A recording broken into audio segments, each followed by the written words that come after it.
বক্তব্য। বইমেলা নিয়ে ইংরেজিতে বক্তব্য রাখবেন চিলমারি প্রি ক্যাডেট মাদ্রাসার ষষ্ঠ শ্রেণীর শিক্ষার্থী সাদিয়া জান্নাত। সাদিয়া জান্নাতকে মঞ্চে এসে বইমেলা নিয়ে ইংরেজি বক্তব্য রাখার জন্য বিনীত অনুরোধ করছি। Assalamu alaikum wa rahmatullahi wa barakatuh. All the praises and thanks be to Allah, the Lord of the world, who gave us a chance to be attended in this Panjit book fair. In the name of Allah, the most beneficent, the most merciful.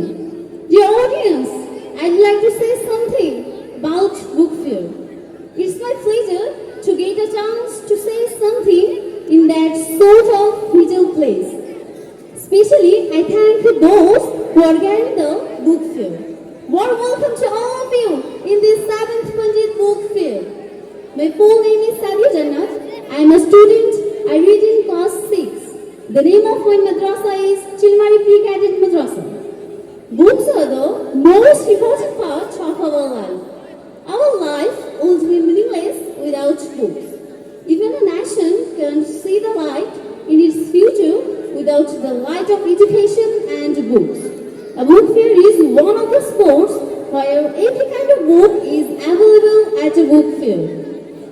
The public come to buy their favorite books at the book fair. The publisher display their book for sale. The people come to buy their favorite books to the book fair. The biggest book fair in Bangladesh is arranged in the Bangla Academy in February. Every year, the book fair is available at all books, like a science book, mathematical, political, engineering, drama and children's book. Every year, popular poets and new poets publish their book at the fair. Government should focus on increasing the facilities of book to make it like festival. The audience, please keep your review. Thanks to all for your present sharing. Assalamu alaikum wa rahmatullahi wa barakatuh. ধন্যবাদ সাদিয়া জান্নাতকে তার অসাধারণ তথ্যমূলক বক্তব্য দেওয়ার জন্য।